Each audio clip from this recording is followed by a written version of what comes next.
There's about two positions in the church we've glorified now. Number one, we glorify preaching. So if you're not preaching, then you aren't considered to have any value. Those who cook our food, those who clean the floors, clean the bathrooms, is just as important in the church.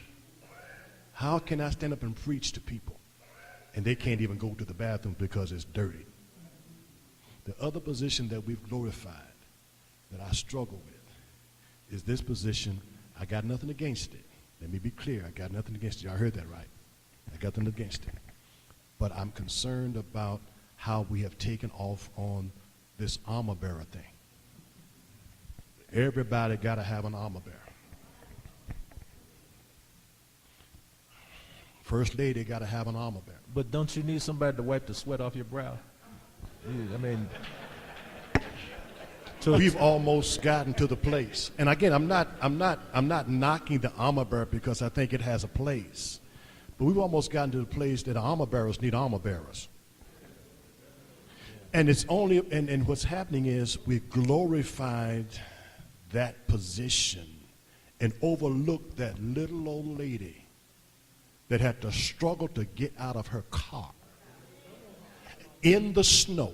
Gotcha. That's right. Yeah. Parked 5 blocks down from the church or way across the parking lot, that nobody paid any attention to her getting out of her car, slipping and sliding, trying to get in so she could pray.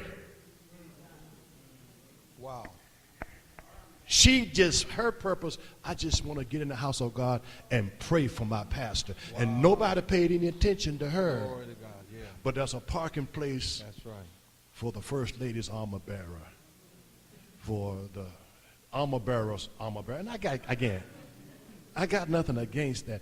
But if we're talking about the ministries of helps, there are a lot. I tell my church, and I've got, one of my members, a couple of members here today. I tell my church, I ask this question every now and then, how many ministers do I have in here? And I expect everybody to stand up. Everybody ought to have a ministry. Everybody has ministry, and it's just as important to have people praying for you.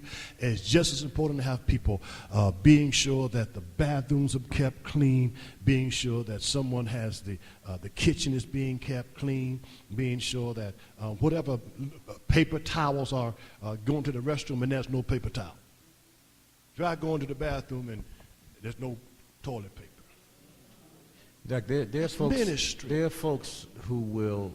Particularly, the reality of the situation is that women going to the restroom is a little different than men. They do, absolutely. That's the first place they go. They have to sit down when they go to the restroom. That's right. Your church got a nasty bathroom. You may not have that woman ever come back to your church again. That's right. She may not come back. Regardless of what you preach. I'll go one step further. She would influence her whole family not to come back to that church, including her husband. And we're now revamping our security. We have another young man who just came into our church who worked for the Ohio State Patrol. Okay. And he also went to the same school I went to on VIP protection. Okay. So when we talk about security, and today, as you know, as you look around, they're going in churches, husbands shooting wives, people shooting pastors, right. People robbing churches. And these things, as economic times get worse, then your security needs to be stepped up. Okay. And then, you get that person who's been in church for umpteen years, say, well, if you're so religious, you ain't got to worry, God's going to take care of you.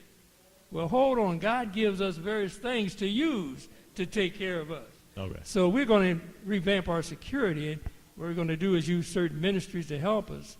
Like I'm going to ask the deacons, the trustees, the ushers, and the greeters, because your first line of security is your greeter. Okay. That's the person who sees the person when they first come in that church, what you were talking about. That first soul that you see is that greeter. And then the next person you see is that usher. And then that usher and that greeter are going to become part of our security. And the two of us are going to train them what to look for, how to look for it. And then once you get in, there's all kinds of security.